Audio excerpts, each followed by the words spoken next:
I think there were not many people who understood just how broad his interests were and how supportive he was of an astonishingly wide range of organisations. Princess Anne had entered the private archive, expecting nothing more than routine family papers. Instead, she found an envelope bearing Prince Philip's unmistakable handwriting, sealed with Edward's name, and hidden inside a file marked for restricted access. By the time Anne finished reading, her hands had tightened around the page. The letter did not merely contain a father's final thoughts. It revealed a promise Charles had never fulfilled. Before we go deeper into what this really means for the royal family, make sure to subscribe so you don't miss a single update.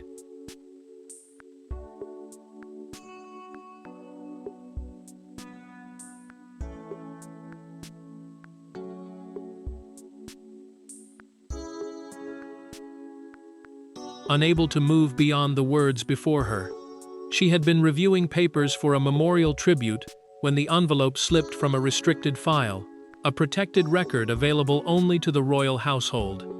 Inside, Philip had written that Edward should receive a formal role, safeguarding his personal legacy, military associations, and private family papers. The Duke of Edinburgh's legacy meant the charities, service traditions, records, and principles connected to his public life. This was not affection. It was a direct responsibility from a father who expected his wishes to survive him. Anne read the final paragraph again, then lowered herself into Philip's chair. "Edward," she whispered, and the name struck the silence like an accusation. Her grief hardened because Charles had assured the family that final instructions had been respected. The king had spoken with such certainty that his sister never imagined anything was hidden. Yet the letter said Philip had discussed the arrangement with his youngest son and believed his eldest had agreed to honor it. Edward had not misunderstood. Their father had trusted him, and the monarch had allowed that trust to disappear. Anne turned the archive sleeve over and found the mark that changed everything. A handwritten notation showed the document had been reviewed shortly after the accession, the formal moment when a new sovereign takes the throne. Someone at the highest level had seen it, classified it, and returned it to darkness. She pressed her thumb against the date as anger rose beneath discipline. This had not been misplaced. It had been buried. Anne folded the letter and rose from the chair. At the doorway, she handed the sleeve to an aide and ordered him to tell Charles she was coming. Her voice stayed controlled, but the warning was unmistakable. The king would not hide behind officials, procedure, or silence. He would answer as a brother and as a son. But before Anne could demand an explanation from the king, she had to face the painful truth about why Philip had chosen Edward, and why that choice had always unsettled Charles. To the public, they were senior members of the House of Windsor, bound by ceremony and duty. Behind palace doors, they were Philip's children, each carrying a different memory of his expectations. Anne had inherited his bluntness. Edward had spent years seeking his approval. Charles had lived beneath the crushing knowledge that one day he would replace both his parents. The hidden letter reopened every wound that duty had forced them to conceal. Anne understood her father in a way few people ever had. She admired his discipline, his refusal to soften difficult truths, and his belief that duty meant continuing, even when grief made every step heavier. That bond mattered because she did not see the letter as an old family note. She saw it as Philip's final instruction, and protecting it felt like protecting the man himself. Edward carried a different burden. As the youngest son, he had spent years supporting the Duke of Edinburgh's award, the program Philip created to help young people build confidence through service, skills, and challenge. To him, that work was more than a public duty. It was the last living connection to a father whose approval had never come easily. Edward sat at his desk when Anne called. Her voice was sharp, controlled, and far too serious for an ordinary family conversation. When she told him the letter had been found, he removed his glasses and said nothing. Anne heard his breathing change before he finally asked where it had been hidden. She told him enough to confirm the truth, but warned him not to contact Charles. The Princess Royal knew palace officials could turn a personal betrayal into a discussion about procedure, and she refused to let them prepare the king's defense before she reached him. Edward felt no victory. Grief moved through him instead. The discovery proved Philip had trusted him with something lasting. Yet it also proved that trust had been concealed during the years when he believed the promise had simply faded after his father's death. He had never demanded recognition because he feared appearing ambitious. Now he understood that his silence had made it easier for someone else to bury what had been intended for him. Charles faced a different fear. As sovereign, he believed private promises had to be measured against the crown, the institution representing the monarch's authority and the continuity of the royal family. He saw Philip's wish as a challenge to hierarchy. Anne saw betrayal. Edward saw a stolen bond. The king saw a decision that might weaken his control. Their conflict had not begun with the letter. However, it had begun during one tense family gathering when Philip made a declaration Charles could neither accept nor forget. Years before the envelope surfaced, Prince Philip summoned Charles, Anne, and Edward to Wood Farm for what appeared to be an ordinary private lunch. No courtiers attended. No formal record was prepared. Yet before the plates were cleared, Philip made a decision that changed the temperature of the room.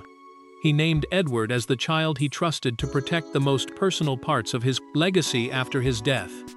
Philip waited until the conversation had slowed before speaking with the blunt certainty his children knew so well. Retirement had removed him from regular public duties, but it had not weakened his need to settle unfinished matters. He told them Edward should oversee his private legacy archive, the protected collection of personal letters, records, and instructions connected to his life.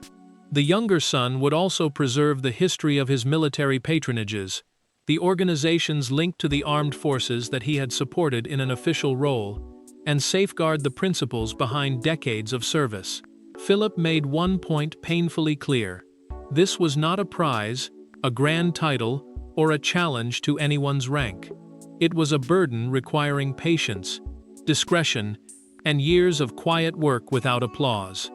He believed Edward possessed those qualities because the youngest child had stayed close to his projects without trying to claim his father's reputation as his own. Edward shifted uneasily, aware that every word of praise might sound like criticism of Charles. Charles set down his glass with careful control. He asked whether such an arrangement could create confusion once the crown changed hands, meaning when the authority of the sovereign passed to the next monarch. The question sounded practical, but Anne heard the unease beneath it. Her elder brother was not simply worried about procedure. He feared Philip was building a center of family influence that would exist beyond his future control. Anne answered before Edward could retreat. She told their father that his personal legacy belonged to him and that he had every right to decide who would protect it. Edward quickly insisted he wanted no competition with Charles, but the king-in-waiting did not soften. He left soon afterward, carrying his discomfort behind a polite farewell. Philip remained with his two younger children. He placed a hand near Edward's arm and assured him the decision would be written down. He also said Charles understood what had been agreed. Years later, the hidden letter proved that promise had been recorded and that the eldest son had been directly asked to recognize his brother's authority. Anne now understood the truth. Charles had never misunderstood Philip's wishes. He had resisted them from the beginning, then allowed them to vanish. With the memory of Wood Farm burning beneath her composure, Anne entered Charles's private room, carrying the one piece of evidence he could not dismiss. Charles was standing beside his desk when Anne entered without waiting to be announced. She closed the door herself, crossed the room, and placed Philip's letter between them. The king looked at the handwriting, then at his sister, but did not reach for the page. Anne gave him no time to retreat behind protocol. Her first words were not a question, they were an accusation. "You knew what Papa wanted."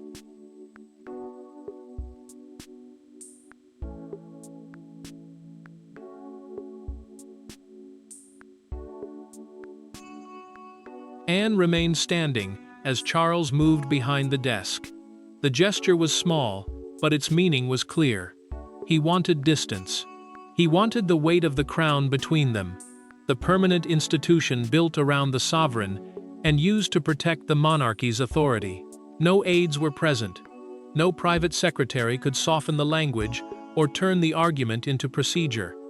There was only a brother, a sister, and the promise their father had trusted them to keep. Charles admitted he had seen the letter. His voice stayed controlled as he argued that Philip's request had not been a binding command and could not survive unchanged after Queen Elizabeth II died. The transition of the monarchy, the transfer of royal authority from one sovereign to the next, had forced him to review every role, archive, and family responsibility. Anne listened until he called the concealment a necessary reconsideration. Then her restraint broke. "Why was Edward never told?" she demanded. Her brother looked away, but she pressed harder. Their youngest sibling had spent years believing the promise had quietly disappeared, never knowing it had been read and rejected. That silence mattered because it had robbed him of the chance to defend his father's wishes. It also mattered because Charles had repeatedly assured the family that nothing significant had been withheld. Charles answered that independent control over Philip's papers and military patronages could divide authority. A patronage was an official connection between a royal figure and an organization, and control over several of them could make Edward appear to be leading a separate court. The king insisted he had protected unity. Anne heard something else: fear. Anne pushed the letter across the desk. "This is not administration," she said. "This is a son erasing his father's promise because it made him uncomfortable." Charles finally lifted the page, but his expression changed when she pointed to the notation on the sleeve.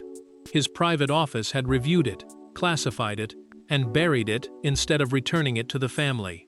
Charles looked directly at her. "Does Edward know everything?" Anne said nothing. She did not need to. The monarch understood at once that the secret had escaped the room and that his youngest brother could no longer be protected from the truth. Yet the letter was only part of what Charles had concealed, because behind his refusal stood a calculated decision about power, succession, and who would control Philip's name. Charles had not hidden the letter in a moment of anger. The decision had been examined, discussed, and protected by the quiet machinery surrounding the throne. To him, Philip's request threatened to create two competing forms of authority: the official power of the sovereign and the moral power of the father, whose reputation still towered over the family. The king had chosen control, but the price of that control was now standing before him. Charles remembered the warning delivered by his private secretary during a documented meeting held shortly after the accession. The senior official advised against giving Edward an autonomous custodial role, meaning independent responsibility for protecting and managing Philip's records without daily palace control. Access to private correspondence, military relationships, and legacy projects could create uncertainty over who spoke in the late Duke's name. The concern mattered because Philip's influence stretched far beyond family memory. His words could shape charities, armed forces connections, and public understanding of an entire royal era. Charles had possessed the final authority. Royal archives, patronage transfers, and family designations required approval from the sovereign after the crown passed to him. That power allowed the monarch to preserve order, but it also gave him the ability to silence a promise that unsettled him. He had convinced himself that he was protecting the institution. Anne had now forced him to consider whether he had protected only himself. The door closed after his sister left, and Charles finally sat down. He removed his reading glasses, unfolded the letter, and studied Philip's final line. His father had written that he trusted his eldest son to keep his word. Shame moved through the king, followed almost immediately by resentment. Once again, Philip had expected him to obey as a son while carrying consequences only a sovereign would bear. Edward could receive the honor of protecting the legacy. Charles would answer for every division that followed. Charles had never ordered the letter destroyed. He could not bring himself to erase his father's handwriting or reduce those final words to ash. Instead, he had restricted the document and hoped silence would allow the promise to expire. Yet another paper remained hidden beside it, a drafted compromise, offering Edward ceremonial recognition without independent control. It would give the youngest brother a title and public praise, while every meaningful decision stayed with the king. Charles had approved the draft, then refused to send it. Anne would not accept ceremony now. She would demand an apology, the release of both documents, and an immediate reversal. Charles understood that admitting the truth meant admitting fear had shaped his judgment. Defending his decision meant breaking Edward all over again. That choice could not remain theoretical, because Edward was already on his way, and the youngest brother was about to discover exactly what had been taken from him. Edward did not enter the palace demanding justice. He arrived carrying the expression of a man who had spent years convincing himself that his father's final confidence had never existed. Anne handed him the letter in a small sitting room and watched him read. He did not speak when he reached Philip's signature. Instead, he pressed one finger against the page, lowered his head, and remained completely still. Edward read the letter again, slower this time. He recognized the blunt phrases Philip had often used in private, words about endurance, responsibility, and serving without expecting praise.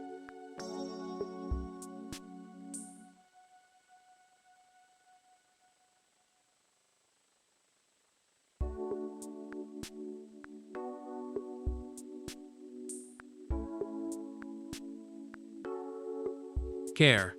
This was not a casual wish added at the end of a tired life. It was a deliberate instruction from a father who had chosen his youngest son for a duty he believed would outlive them both. Anne waited until Edward looked up before telling him the hardest part. Charles had admitted during their private confrontation that he had seen the document. The words changed something in her brother's face. His sadness did not erupt into anger, but it became colder and heavier. The king had not overlooked the promise. He had known, reviewed it, and allowed Edward to believe it had never been formalized. Edward remembered the weeks after Philip's funeral. He had waited for guidance while the family moved through mourning and royal responsibilities. A funeral was not merely a farewell for them. It also marked the moment when unfinished duties, papers, and patronages had to be reassigned. He had assumed Charles was overwhelmed by grief and preparation for the crown. Now he understood that the silence had been a decision. Anne urged him to confront their elder brother with her beside him, but Edward refused. He would not turn Philip's legacy into a prize fought over by his children. The late Duke had trusted him to preserve unity, not destroy it. Yet as he folded the page, one sentence caught his attention. The letter referred to an accompanying memorandum. Edward looked sharply at Anne. A memorandum was a written record explaining detailed instructions behind a decision, and this one was missing from the archive file. His sister immediately suspected it contained the powers Charles had feared most: authority over private correspondence, military records, and future commemorations held in Philip's name. The missing paper meant the full truth was still hidden. Edward rose and carefully placed the letter inside its sleeve. His voice remained quiet, but the decision was final. He would speak to Charles alone, not as a duke addressing a king, but as one son speaking to another. When the two brothers met without Anne, advisors, or ceremony between them, the struggle over Philip's wishes became something far more painful than a royal dispute. Edward found Charles in the same private room where Anne had confronted him. But this meeting began differently. He did not place the letter on the desk or raise his voice. He sat opposite his brother and asked one question. "Did you think I wanted to take something from you?" For the first time since the document was discovered, Charles had no constitutional argument ready.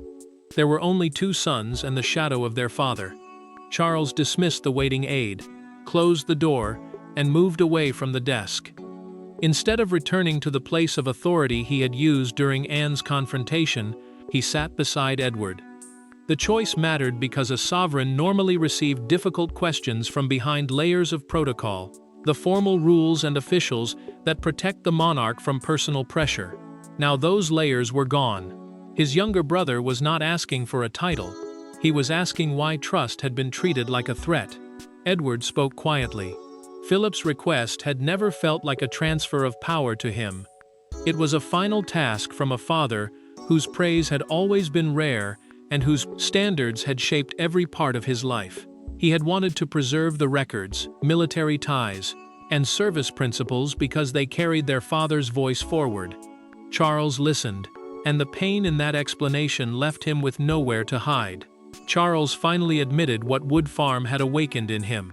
When Philip chose Edward, the eldest son heard more than a practical decision. He heard judgment. He feared their father trusted the younger brother's steadiness more than the judgment of the man destined to become king. That fear had followed him into the accession and hardened into control. Edward did not attack him. He told Charles that becoming sovereign did not require him to defeat every comparison with Philip, nor did the crown demand ownership of every memory their father had left behind. The monarchy could survive shared responsibility. Their family might not survive another buried truth. Charles rose, crossed to a locked cabinet, and removed a sealed envelope. He confessed that the missing memorandum had remained there because its instructions were more personal than political. A memorandum was a written record setting out the detailed terms behind a decision, and together, the brothers opened it. Edward read the decisive sentence aloud. Philip required him to work under the sovereign's authority, not outside it. The warning of a rival court collapsed instantly. Charles set the page down and promised to honor the arrangement publicly. Edward accepted, but made one request. Anne had forced the truth into the room, and she must be present when the family confirmed it. The private admission changed the family, but once Charles corrected the decision, the secret could no longer remain hidden from the country watching every royal movement. By sunrise, the private letter had become the defining royal story of the day. One newspaper carried Philip's handwritten signature across its front page beneath the words, "A Father's Last Promise." Broadcasters framed the discovery as a test of whether the monarchy could correct its own mistakes. Outside Windsor Castle, a small crowd gathered, not to demand punishment, but to watch whether Charles would choose pride or reconciliation. Copies of the newspaper appeared along the railings as a broadcaster reported live that Charles was preparing to restore the responsibility Philip had intended for Edward. The story mattered because it was no longer only about a hidden document.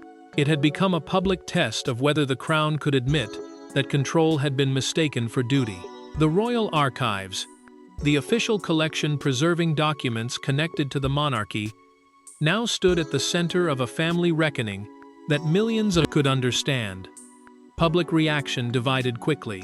Some voices condemned the concealment, arguing that no sovereign should bury a father's written wishes simply because they caused discomfort. Others saw Charles as a grieving son who had carried old insecurities into a role demanding impossible certainty. The king heard both judgments, and neither offered escape. One accused him of betrayal. The other exposed the fear beneath his authority. Anne watched the coverage from her sitting room, her jaw set as each headline repeated the family's pain. She felt no satisfaction in seeing her brother questioned before the country. Yet she did not regret forcing the truth into the open. Silence had protected the palace, not Philip. Her confrontation had made correction possible, and she knew Charles would have to place honesty above embarrassment if the family was to survive the damage. Edward struggled with the attention. He asked palace officials to center the announcement on his father's work rather than his own vindication. The younger brother had never wanted to win a contest against the king. He wanted to complete a duty Philip had trusted him to carry. Charles personally approved the final palace statement. It confirmed that Edward would become formal custodian of Philip's private legacy program, working with the sovereign and the royal archives. A custodian is the person formally responsible for protecting and managing something of lasting value. More strikingly, the announcement stated that the arrangement reflected Philip's written wishes. With that sentence, the monarch admitted without excuse that the earlier decision had been wrong. Anne received a brief message moments after the statement was released. Charles asked her and Edward to meet him inside Philip's former library. No aids, no ceremony. One final family act remained. The nation had heard the correction, but only inside Philip's library could the three siblings decide whether the wound between them would truly be healed. Edward stood in silence, holding the memory of Philip's letter, feeling the weight of truth, replacing years of quiet uncertainty between him and his father. Charles watched him closely, knowing that every assumption he had carried about control and duty had shifted under the pressure of Philip's final intention there. Anne looked away briefly, not in defeat, but in recognition that the truth had finally moved beyond argument into consequence. Edward spoke softly, saying his father's confidence had never been about division, but about carrying responsibility that outlived titles, roles, and even the crown itself. Charles lowered his gaze, admitting that fear of comparison with Philip had shaped decisions he believed were political, but were deeply personal all along there. Silence filled the room as understanding replaced conflict, proving the monarchy survived not perfection, but the courage to correct itself. And when the cabinet door closed, Philip's promise was no longer a buried secret or a source of division. It had become the act that brought his children back to honesty, restored Edward's trust, and reminded Charles that the strongest crown is one capable of correcting itself. Thanks for watching. Please don't forget to like and subscribe, and we will see you in next one.